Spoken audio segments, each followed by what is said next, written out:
Hello, welcome. It helps if I add myself to the stream. Welcome to another episode of Faith and Geekery. My name is Mark, and tonight we are talking about what in the metaverse. And so we'll be discovering and chatting about this kind of thing, and if you're used to it, if you're not used to it, and should we be getting used to it? Tonight I'm not alone. I am joined by Becca. Hello, Hello. Becca. How are you doing? Hello. We I'm did all some right. I action love there. that background. Yes. That was beautiful. That Yes. that is our Bible college training. That was Synchronized liturgical waving. dance course. Yes.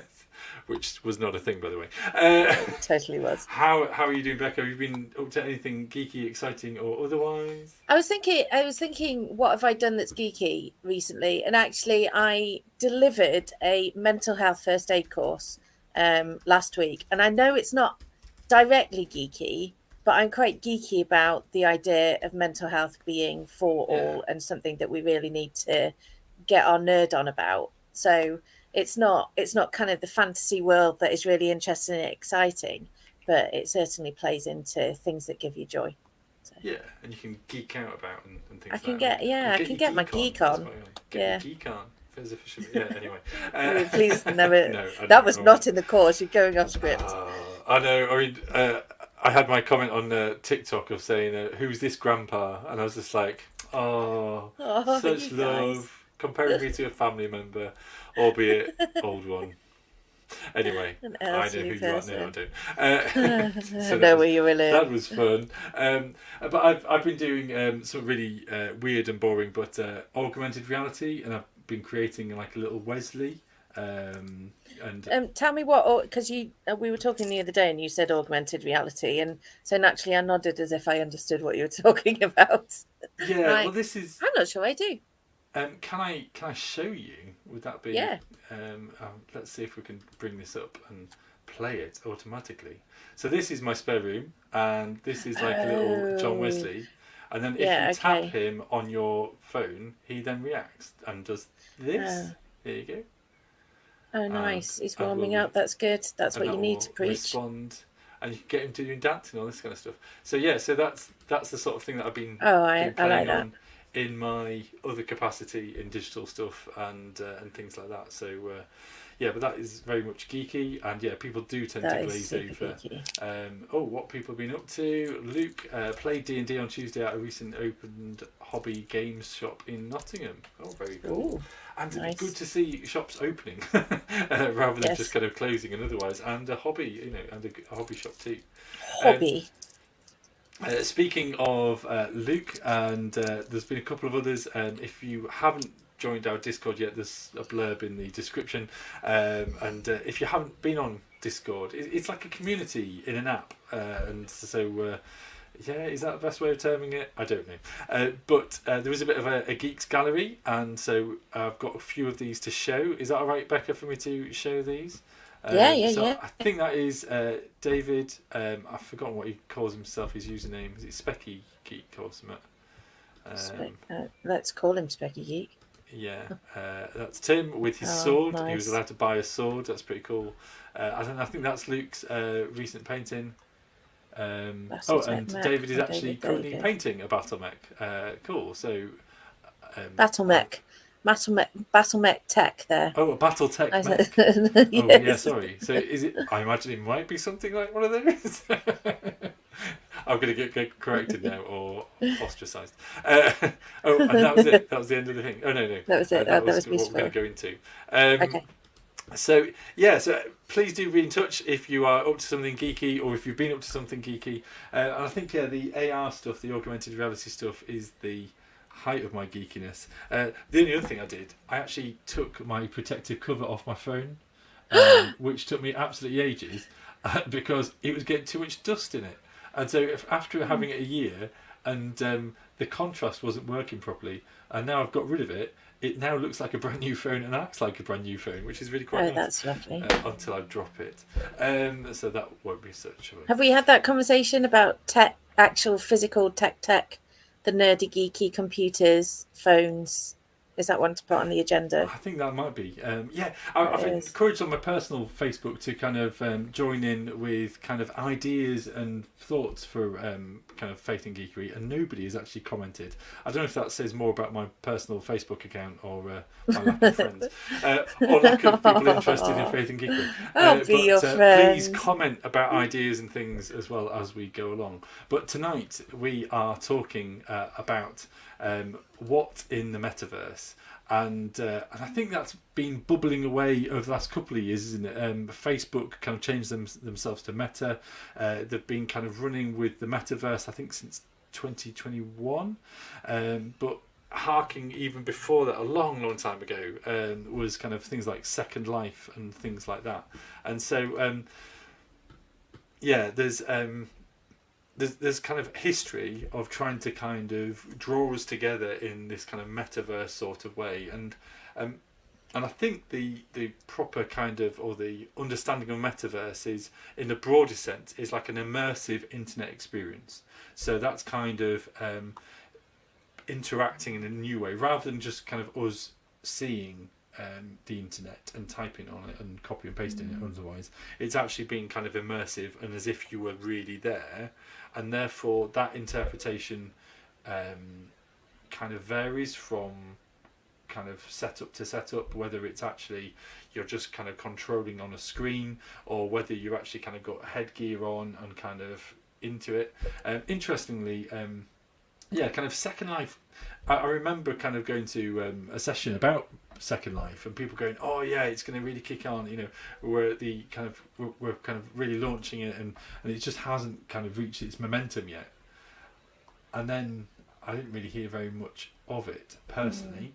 Becca, though, have you had more experience with Second Life? Do you want some statistics on Second Life at the moment? Go on. As of shall we geek out on Second Life? 2023. So it was created in 2003, and has over 70 million registered users. But people have multiple accounts, so that doesn't mean a whole lot. 350,000 new users each month. Oh wow!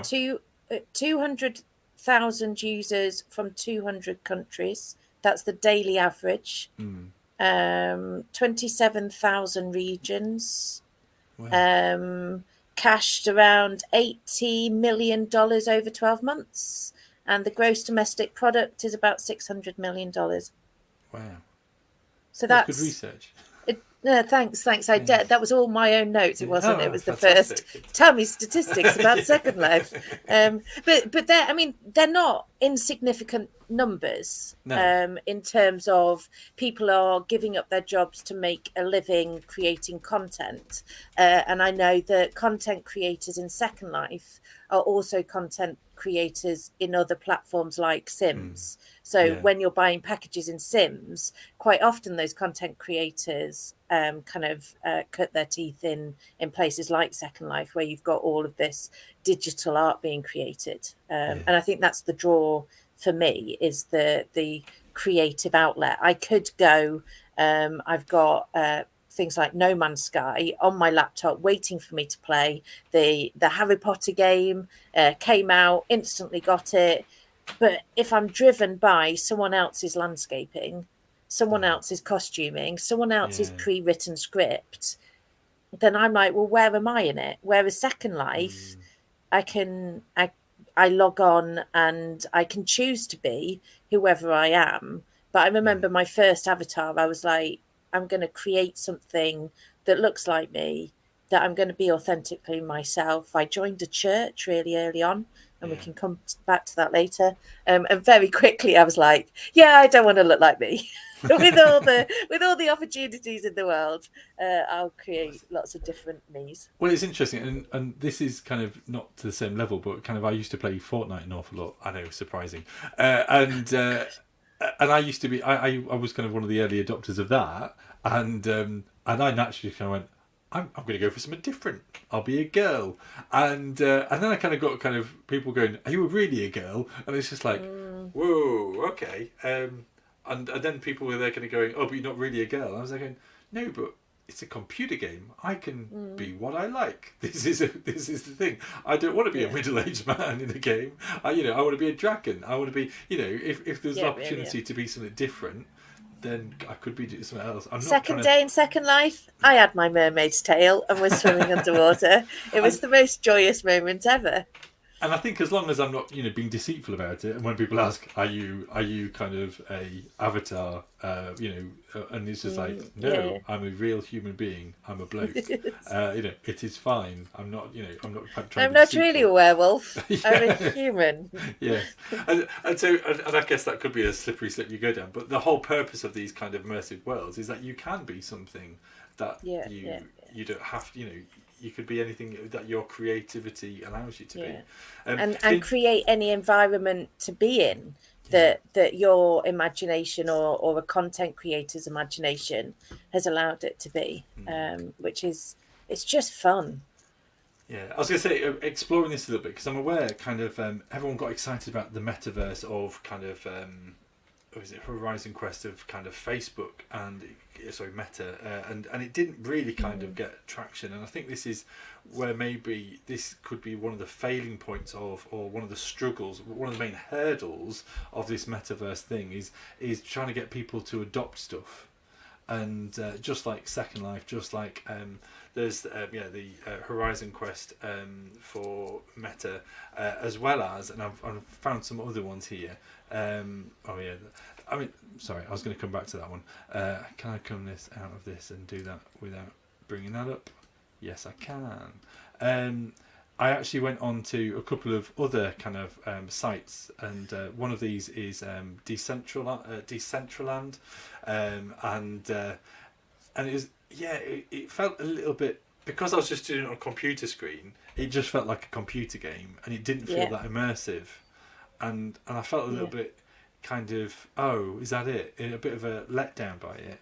I then also tried voxels, and I was like, wow, these graphics are rubbish.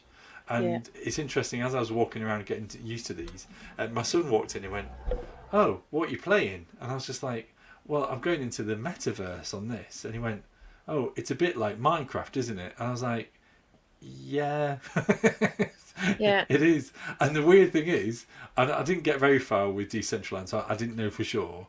But I was walking around voxels for quite a while, kind of going, there's no one here.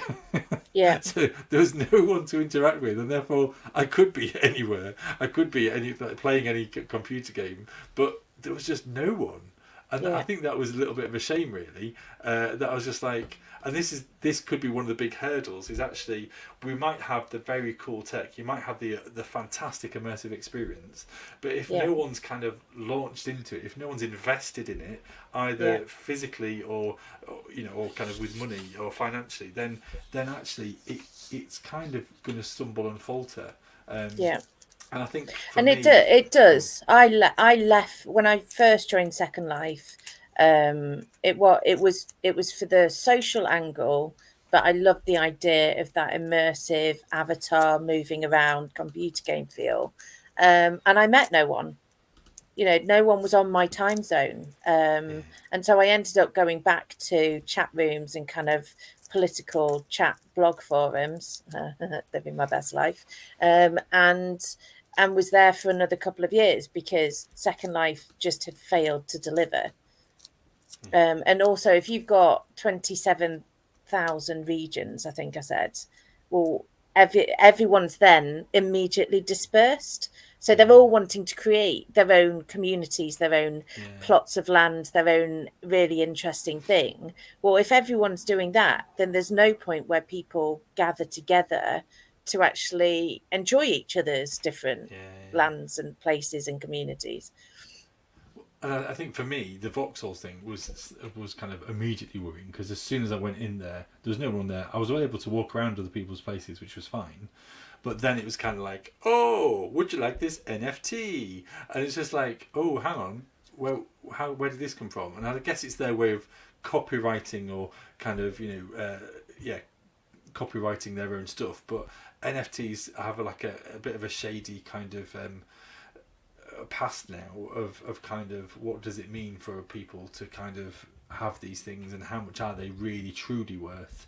And Decentraland also kind of went suddenly kind of, I was there going, oh, I'm being asked to have a wallet to where I can put my NFTs, which I'm there kind of going, but I'm not really into that. And again, it kind of throws you into reliance on a certain technology or a certain kind of way of doing things. And again, if that's not kind of ideal, or kind of really, if it doesn't really sell it to you, then that's another hurdle to get people over.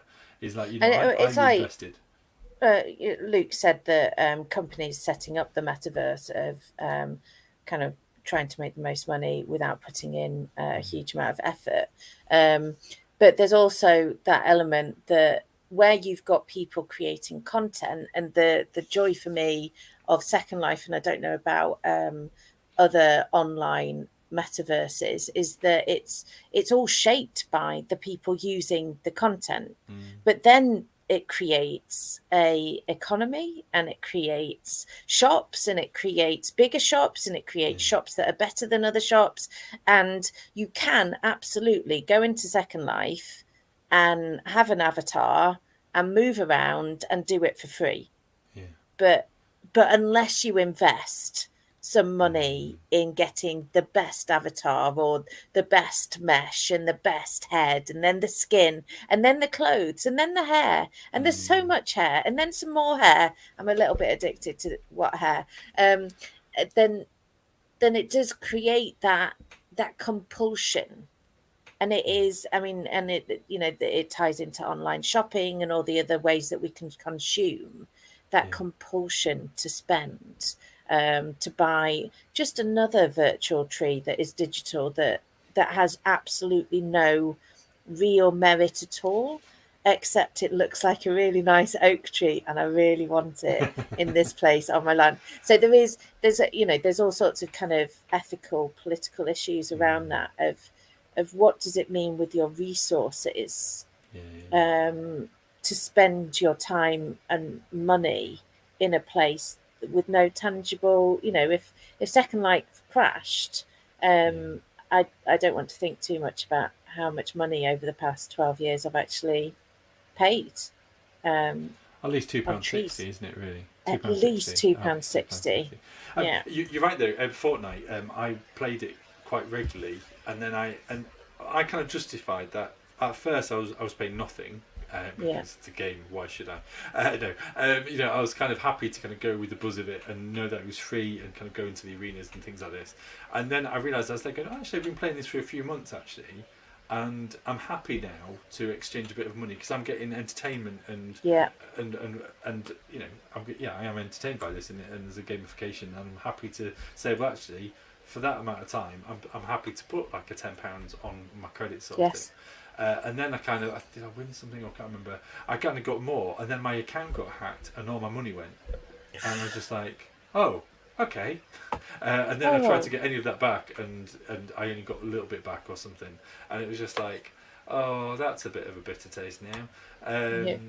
And I kind of liked the way that they kind of did it, but again, they were in control of things, and it was the skins that they could kind of drip feed to you, and there was a bit of kudos with people kind of going, oh, cool, like that old skin. But then you had people kind of going full circle who just kept on being the generic skin, because they were happy to look unassuming, and just kind of merge in and look as if they're a newbie, you know, noob, and things like this. And it was just like, oh, this is really interesting kind of reflection on what it means to be part of this bigger group. And I think with kind of things like Fortnite, is it with Minecraft as well, where they've done no, it's Roblox, isn't it, where they've actually done concerts on these platforms, and especially during COVID, they've actually had these opportunities that they've used their platform, come to us, and to have a go. I think we've been joined by someone. Is this your friend? Yeah, this is my. I think I'm going to bring him in. Shall I? Is that? Yeah. Let him introduce Hello, himself. Brandon. Welcome. Hey. Oh, nice. Two pictures. Okay. It's nice to meet you. Yeah. Yeah. Whereabouts in the world are you? Oh well, right now I'm on the west coast of the U.S. I'm in Oregon. Oh, fantastic. This is like an ancient. If you're talking grandfathers, of virtual worlds. Brandon I'm not that was old. a very, very early taker honor of Second Life. Yeah. If we want to compare Second Life ages, mine's older than yours. So. Considerably older than mine. Mine goes back late 90s, like 99. So, Wow. yeah. What were you doing in 1999, Mark? Just about to go to Bible college with you. I know actually in 2000 we didn't have the computers to run Second Life. Well, no, in 2000, I remember sitting down in the computer room and working about my email address and kind of going, oh, it's got to be something profound, it's got to be something cool, and it's just like, wow. But I am still using it, so okay, can't be too bad. Brandon, first of all, nice to meet you. Is there anything that you need to correct us on, first of all? Because I realise that we maybe haven't as much wealth of knowledge as in Second Life or otherwise. It's no. I've just been spot on. I mean, there's so many different reasons, so many different things to talk about. So, yeah, nothing to correct. Everybody's got their own reasons, their own opinions of the matter. So, yeah. Have you ever estimated how much money you've spent on Second Life? No, because if I did, there would be a lot more grey. Well, I mean, I just find it interesting that we've kind of talked about it for years, and I remember like at least 2008, 2009, I did a digital symposium where someone was there going, Second Life's going to be the next big thing, and they're going, brilliant, and it felt as if it just never kind of reached its full potential.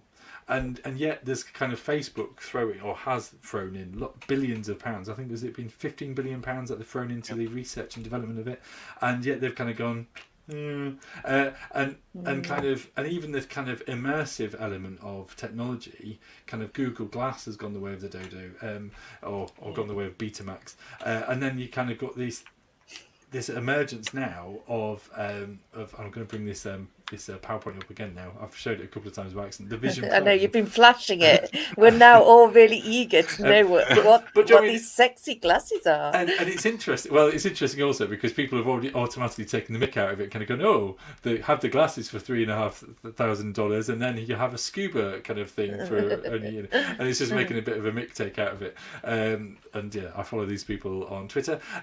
But it's just interesting of the expectation and the hope and this kind of, hey, look at this technology and what it potentially can do. Did you want to look at a bit of the video as well behind? Have you seen the video for this? No, I haven't. I've taken this off TikTok without the video, without the audio, and so hopefully we're recognising the kind of website and kind of some Apple, Sober Apple, and this is their advert that they're offering from Apple to show you what sort of thing it could be. And I think the big change here is this: it's overlay onto the real world, or it has the potential to overlay onto the real world, rather than you're kind of completely immersed in it. Whereas I think you actually have a little dial on the top which allows you to dial in and out quite physically of the. So I guess it will allow you to kind of see things, And there's the depth of the interface, the 3D interface. I mean, it's in depth where you can see them actually moving the screen, the menus. Yeah. This is a very clever advert. Because it does address what my concerns would be about a full virtual reality headset thing, where I know there's times, particularly during COVID, where going into essentially the metaverse has meant that I've blocked out how rubbish life felt surrounded by COVID and the trauma that we all experienced going through that. Whereas this is saying you can do both. There you go. Clever advertising, Apple.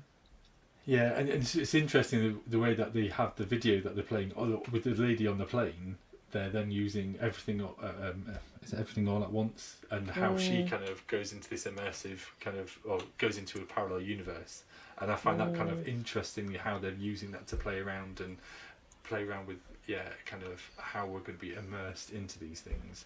But again, my concern is that and especially with that price tag, who are you aiming at? Who are you trying to get on board with this sort of stuff? And if there isn't the right platform and an excitement behind it, and kind of, I just worry that it's going to be the fantastic piece of kit, but actually it's going to mean nothing to folks, because it's not going to have the excitement and stuff. I mentioned and Betamax. accessibility. I mentioned Betamax. For anybody older, that's the old version of a video cassette. Video cassette is an old version of a DVD. A DVD is an old set of the cloud where all the pictures are stored. But once upon a time, there used to be a Betamax tape that was superior technology to VHS. But because VHS got sold, and I think they undercut, the good prices, it actually did better than the superior product. And I think that was the illustration that me as a Gen Xer, maybe I might anyway. As me, I'm trying to offer is that sometimes technology can be fantastic, but actually, if people don't adopt it and don't kind of welcome it in, then it becomes redundant, and we move on and kind of say goodbye to it. And I think that's my concern about all this stuff, is that these big companies have got to really ham it up and really sort of say, come on, get behind this, but they've got to show us real life advantages, rather than, as you said about Becca, about escapism. And then it's how are you going to use this as an office environment? How are you going to get the big industry behind it to say, look, this is better than the normal way of doing stuff? And I think that's my concern, is that actually I feel as if these are really exciting things, and the tech geek in me is there going, oh, this looks fantastic. But actually, what is the real world application of this? What is going to get us excited about turning it on, rather than heading out the door or going and doing something else? And I think that's where it's just that real challenge. And I'll shut up for a moment. I'll get off my The problem is, though, if someone hits the absolute nail on the head, and it is a perfect piece of technology, and it transports us to Ready Player One, where you really do. I want a holiday, Luke. I really do. But we and it becomes an alternative to living your best life. Now, coming all the way back to mental health first aid, that isn't a whole life. Is that if you can use it to augment your life, to make it a little better, to enrich it, to explore your mermaid tail and the underwater world that you've created, which is really beautiful. But if you then don't also move your body, make eye contact with another person, garden, feel the sun on your skin, there is no virtual reality that can ever match real human contact in the real world, surrounded by the seasons. I mean, they could start to do that, but it would be a sad day. And I think that's, I don't know if you've read Ready Player 2, but that's the moral issue that they address is can we, knowing how addictive this technology is... Shut up, Mark. Wrong one, sorry. that was genuine. Sorry. I saw potential. Is that okay? How rude. There's the potential in Ready Player 2. Sorry for the spoilers. It's a really early thing. It's like there you go. It's a really early thing within the whole conversation. Is can we plug in the technology to people's synapses? Can we take technology so far that you physically, emotionally, tangibly experience the product of technology outside your body, but as part of your mental reality? And if computer games can already impact someone's experience, and they've shown some studies where I think it was Super Nanny. She did a study where they had boys kicking footballs in a computer game and heart rate monitors on, and boys doing a shoot 'em up game with the same heart rate monitors on. The excitement was comparable. The heart rates were comparable playing the games. But the experience of shooting people, even on a 2D game, meant that in the interviews later, when the interviewer accidentally knocked over a cup of pens and they fell on the floor, the boys who had been playing football showed signs of empathy and went to help the interviewer pick up the pens. Not all of them, but most of them showed a sign of empathy. The boys who had been playing shoot 'em up just didn't. They didn't even show concern that it might be embarrassing for the interviewer that the pens have fallen on the floor. So there's something about, we're experiencing something, even if it's virtual reality, and that comes into the kind of the moral arena of that Jurassic Park quote is, just because we can doesn't mean we should. And it always comes back to velociraptors, which is next week's chat. Well, but I find it interesting. I mean, it isn't in the same level, but I remember playing Tomb Raider 2, I think. Is that when dinosaurs first kind of input into Tomb Raider? And I remember sitting with my best mate, and we were kind of just playing into the night because we wanted to get to the next level. And we jokingly looked down and said, "Oh yeah, the T-Rex footprint on the floor, ha ha ha ha." And then out through the clouds came this kind of T-Rex into the misty forest land, and we were frightened, and we were like, "Fly me!" We kind of had to run away, and we were there in that moment. Yes. And even though it was a rubbish graphics, even though it was kind of Lara Croft running around in this kind of weird valley. It was fun, and it was really kind of vested. And even now, I play with my son and my daughter as well. We play kind of Minecraft and things like that, and we have that those shared experiences of exploring a world. And whilst the interface isn't kind of immersive, there are moments where we can be lost in it, and there isn't. It's not just by choice, not by chance, that I've built a castle where I've got a glass window that faces sunrise and sunset. And that even in those moments, even in the graphics, I still quite like the sunset on the game. I know.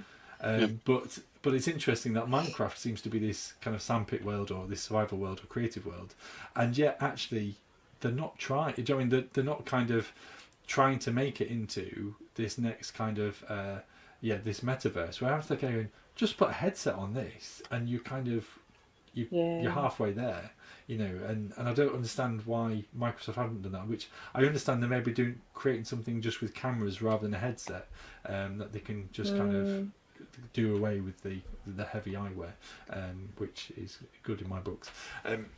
So I realise that folks, please do come in and chat about kind of our ideas of metaverse or otherwise. But assuming we get over that hurdle of the metaverse, and we all sign up to it, and we all kind of get our wherever it might be, or our holodeck experience, and haptic suits and things like this, So we're really feeling it, and.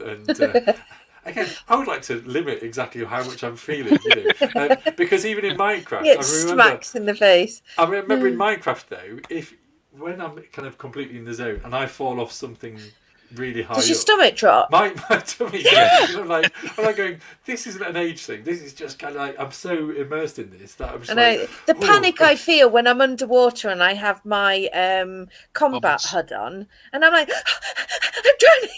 I'm drowning. I'm not drowning. But I used to feel that with Sonic, and then yeah. Oh, yeah. You go off the screen. Again, kids. Sonic was anyway. Sonic fun and retro now. Pardon? Isn't Sonic fun and retro? Hasn't he come full circle? Yeah. I mean, there's the movies out and things like that. Yeah, so I'm sure exactly. it's fine. It's a cultural reference. Anyway, I think once we get it sorted, then what is the opportunity there for us, with faith, without faith, or kind of just to be creative, and I guess as long as it doesn't cost too much, we then have that opportunity to express ourselves, don't we? And to kind of create places where people can hang out, maybe, and I think there is that element of that I've always been interested in multiplayer games, and whereas places which you can sort of say, come on board, let's have fun together, usually with existing friends. I don't like the kind of complete stranger element, even though I do that occasionally, but I do like the idea of kind of come, have a look, see what I've built, experience what I've experienced, sort of thing. That's quite cool. There was some early stuff with Second Life, maybe not early, it was probably 10 years ago.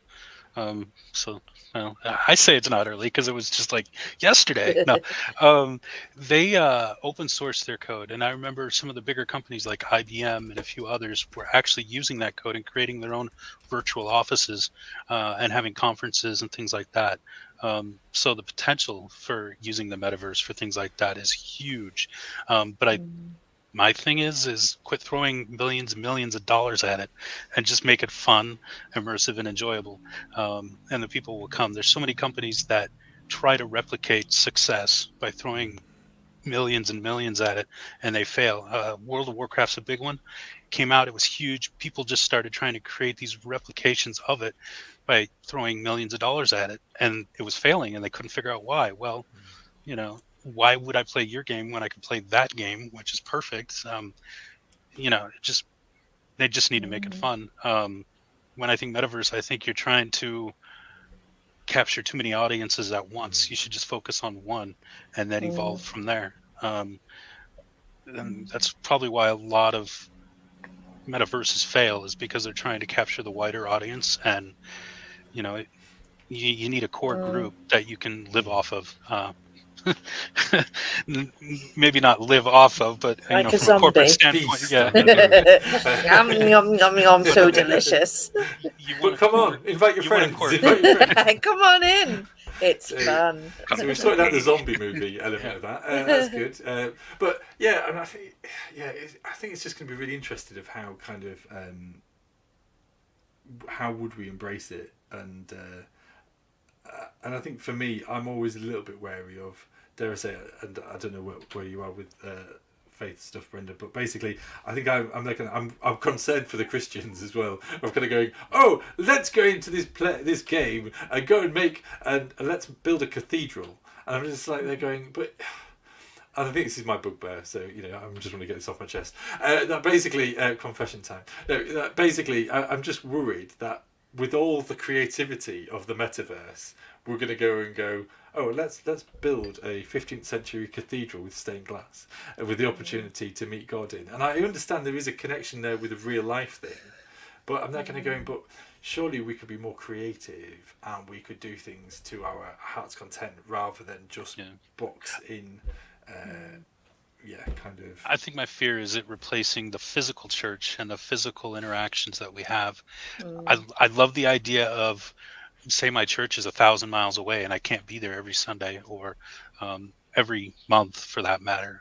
Being able to remotely go in and connect with fellow churchgoers is, COVID brought that about. And I think it's a good way to still fellowship with each other,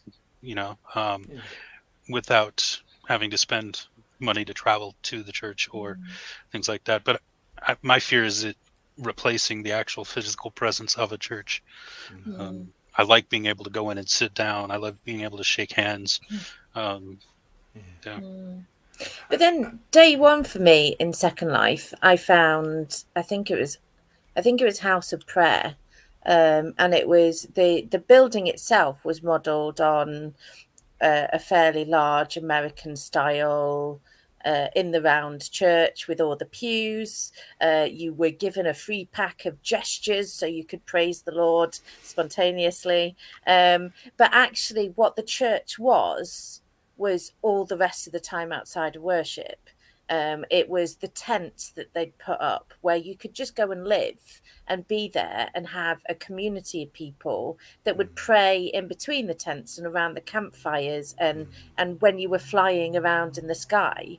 And you knew that the person in the next tent was a paraplegic who could barely see, but he was still able to use. And what it does for inclusivity, that you can be anyone anywhere and access it to the limitation of eyesight is just incredible. So knowing that one of my closest friends has a serious heart condition, is often hooked up to oxygen, and yet she can dance like anything and does all the choreography, and we put on shows, and it's just it's it's beautiful. And that's been church. That's been church when we have mourned the death of people and we gather together in a virtual space and honour who they were to us. And it hasn't been, that physical space in terms of recreating church buildings. It's what happens where people gather together and draw people in and pray for each other and include in a way that I've not always seen done as well in church. Yeah, I think that's maybe quite interesting, is it? Because actually that is kind of where the companies want to get to, isn't it? That point of community beyond the avatars is the sense of being human and that human connection beyond the kind of digital and actually that's maybe what they need to aim for, is that actually how do we connect above the fancy graphics, above kind of selling stuff. It's how do we enable that connection and that authentic connection, and I think I can see a reason for making a cathedral or things like that, because it's a shortcut, isn't it?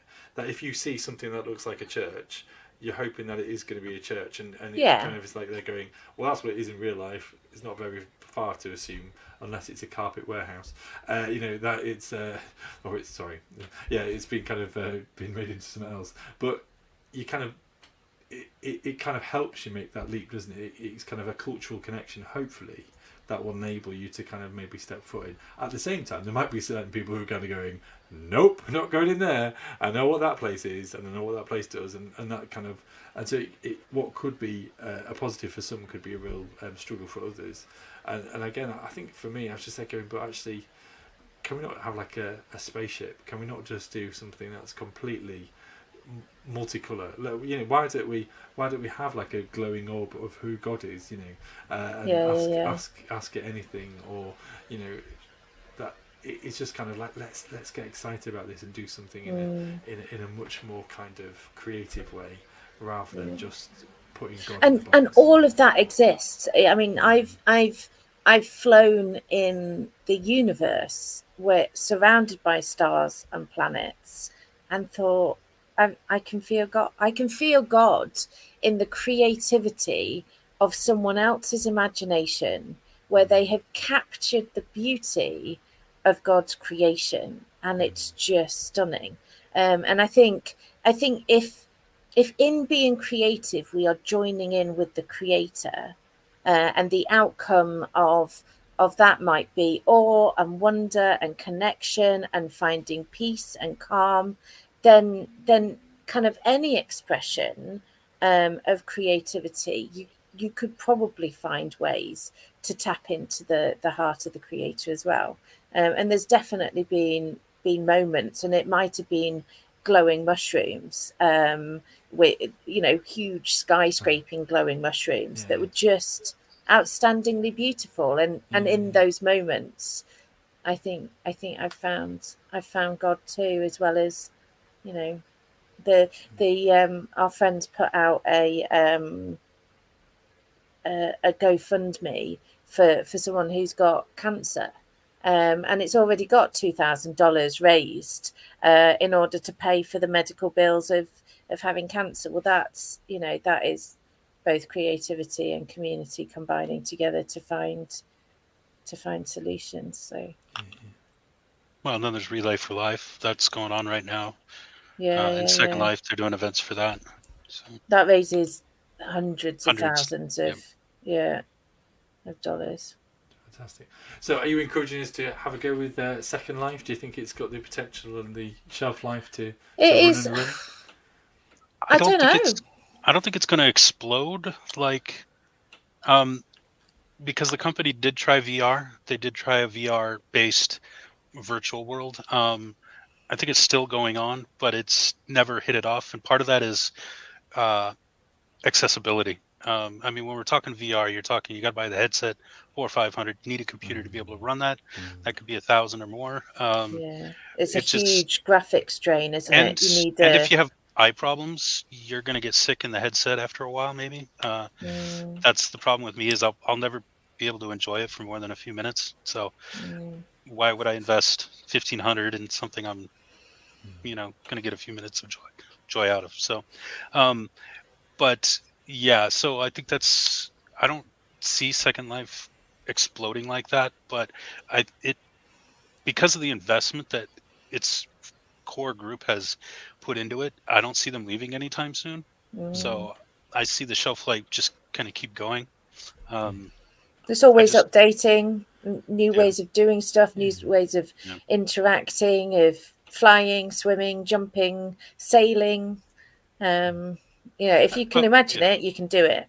And I guess that's it. That it doesn't actually have to be the next big thing, does it? No. Because it's already got a core of people. It's already kind of drawing Yep. people together. It's already kind of enabling people to kind of to reach over Yep. and be human. And I that say, sounds really exciting and really fun. 350,000 new accounts every month. I mean, that's and that's this year's data. I'm just going to be joined by a child, I think. Come in. Keep talking. What do they think of the metaverse? Have we had a Stennet family making of thingy, what's it? Minecraft? The Cube World. Minecraft? World made, yes, thank you. Cube World. World made Cube of World? cubes. There is a game called Cube World, I think, too. Is that? Oh, damn it! Don't I? Here I was thinking I was coming up with original names and ideas. Yeah. Hi. With a Minecraft top on. Oh, so cool! Look at that. Okay, can you just try and get wet sleep? Yes. Yep. We did, Luke. It's one of those strange Americans that I pick up on my way. Yep. Find another one, please. I'll be there in a second. Can you close the door as well, please? Do we need a whole session on Minecraft and how cool it is? I like Minecraft. It's kind of... I like Minecraft. Properly, please. Yeah, it's a fun game. It's got a core group, too. I mean, that's the thing. You don't need millions of dollars to have a core group to be successful. I've spent a lot of time on Minecraft. Minecraft started out as this tiny little game that, people were playing, and all of a sudden Microsoft's buying it for how much? It's like, yeah, you don't need to spend millions of dollars to make something successful. You just need a good idea and a core group. So. Yeah, I think Minecraft for me is something that I think maybe started off on which game console for me? Xbox. Yeah, possibly. I think it was actually on the Wii, and I kind of invested in it, played with it for a little while, and then I got a PlayStation 3, and then I upgraded to that. Luke's asking Brandon, that's a deep question about neural interfaces. I like the idea, but I'm also nervous about the idea. I mean, you're plugging something into your head that could be hacked. But it's the Matrix, isn't it? yeah, it's the Matrix. Mr. N. Would I do it, Mark? Would you do it if you could plug something into your brain that widened your experience of the world and tech? Would you do it? I don't think so, because I think it's a slippery slope. Like, and I'm going to reference Doctor Who here, where as soon as you're able to tap into emotions and feelings, then is that just going to be the next big thing of where you're going to go? Let's just flick this box, and I want joy, I want In that sense, no, I wouldn't do it. Now, if it's giving me the visuals and the sensations, maybe, but I want to be able to trigger the emotions and the responses naturally, so I don't know. That's and I think that's it. And I think maybe if it was just visual cues, then if it saves my eyes or something like that, then then I think that would go. Then I may be up for it, but I think I would still be very hesitant, because I would be concerned about the power being taken away from who I am. And whereas actually, at least with goggles, you can just do that. I would hate for it to kind of go, oh, where's Control Alt Delete? Or something. How do I kind of get out of it if it's internally in me? I'm much more on board with the holodeck idea, personally. I mean that. With better safety protocols. It seems like every week it was something wrong with the holodeck. Something went terribly wrong. Yeah, Oh, I'm just thinking as well. There's the red dwarf that uses the whole kind of Yes. the kind of and then there's also the Orville, and it's amazing of how much this kind of technology uses. And they're going, how are they going upstairs? How are they actually going upstairs in this? And there's lots of them. Surely they're in there. Yeah. Anyway, where does their kind of horizon disappear if you're stood right next? Anyway, I won't go down that mine. Yeah. No, yeah. And why are they not always walking into solid walls? Yeah. And this is it, because I've played the PS4 kind of VR stuff, and it's just like, I mean, even standing in my own room where I know where everything is, I still bump into things and things come into view, and there's real frustration here. But my concern is kind of like being mugged whilst I'm in a game, as in, joyfully unaware, blissfully unaware, and people are just kind of walking around with a flat screen TV going. Like in Ready Player One, when they're walking down, they're on the side of the street and they're it's got the VR headset on and everything. Yeah, I'm pretty sure it was Ready Player One. It might have been a different movie. Yeah. Yeah. In terms of that question around overcoming physical difficulties with tech, I think there is a big opportunity for people who can no longer dance, move, walk, to be able to dance, move, walk. You can do it with a puppet, with someone in bed, and suddenly the former ballerina is able to move a marionette and dance again. I've seen people sitting on a beach with their feet in sandy water, and it's all through a virtual reality headset. That person might otherwise never have seen the sea again, but because of the power of technology, they've been invited back into a world that their body had otherwise prevented them from. So in terms of that therapeutic bridging, where other than if you kind of remove finances for a minute, which are always problematic, the equalizer of what technology is able to do in terms of accessibility and reconnecting people, there is huge potential in there.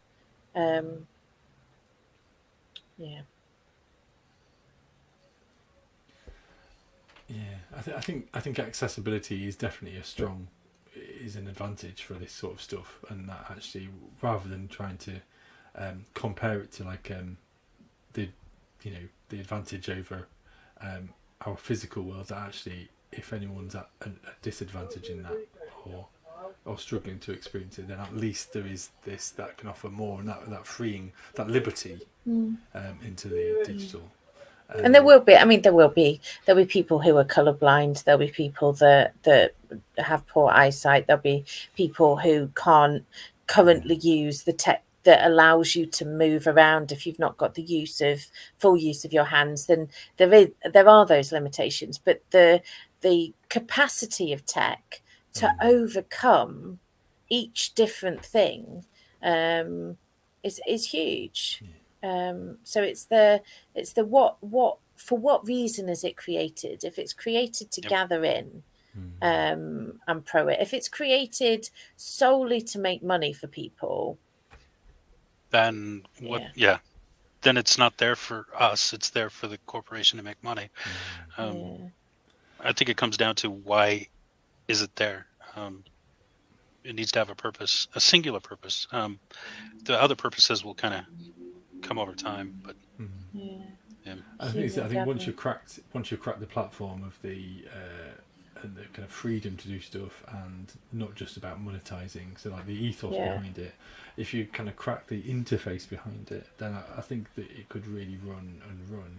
But I just feel as if at the moment some of these companies are just going, hey, look at this, Emperor's New Clothes, and it'd be like saying, actually, you're naked. I wore that yesterday. I'm just concerned, and it's just funny. And I'm going to come around to this. I'm just worried that you're going to put your Google glasses on. Your Thingy Quest Pro glasses on or whatever, and you're going to put them on and play it for 20 minutes, and then suddenly a big box is going to come up and say, "No battery. Go now, please." And you're going to just go, "Oh no," and And I think that was my week's plans gone. Yeah. And I just kind of hope that there is going to be something out there that, and for the geek in me, that is they're going to go, you know, I hope that this is going to be successful, and be able to tap in for people to kind of enjoy and to gather over, rather than it kind of just isolate and leave so and so in the corner, because one of my members of my family had the PS VR stuff, and so the Oculus stuff, so independent stuff, and it's like, that's great, but the rest of us have got to watch a person with this mask on. And yeah, it's not very inclusive, is it? I mean, it is hilarious as people scream and fall over.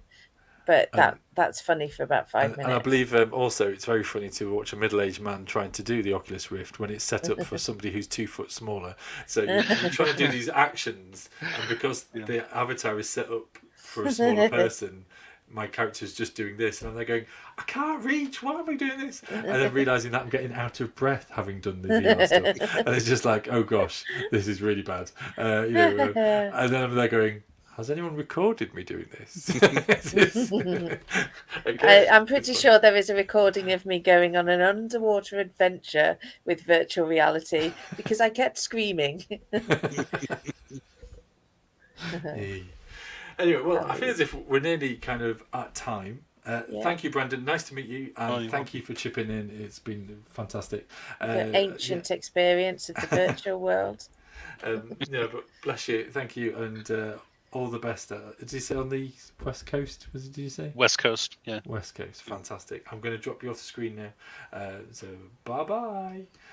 Becca, thank you for joining me again. And Becca and I have been chatting about kind of the ways of faith and geekery and possibilities of topics and things. And Becca joining as a host. You happy with that still, Becca? You haven't kind of suddenly changed your mind?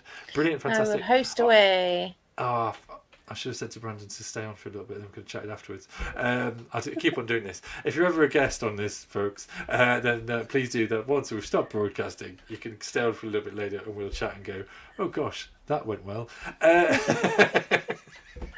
But anyway, but thank you, folks, for tuning in. As always, the Discord stuff is on the blurb. Becca shared it earlier as well. And if you are kind of catching up, please feel free to leave a comment or comment on our Discord group and join in the conversation that way. And in July, we'll be changing to a Tuesday night and kind of going from there and seeing how that goes at the same time, but just on a Tuesday to help with my diary. But bless it. Becca, anything else left to say? No, that's it. Were you going to bless everybody then? Blessings be upon you. No, I don't think it so. sounded like you were. I sort of said normally say blessed are the geeks at the very end, and then I drop Amen. off. But the other one is which I realised the other day was Geek Safe, which I thought was quite nice. I renamed us the other day to Geek and Faithry. You see, which is better than when I think one broadcast I said welcome to Thief and Geekery, which was like, I don't even know what that means, and it's so bad, so let's move on. But yes, I'm going to drop you off the screen as well, is that all right? Bye-bye. Farewell. And bless you, folks. Thank you for watching, thank you for catching up, please be in touch, and blessed are the geeks. Bye-bye.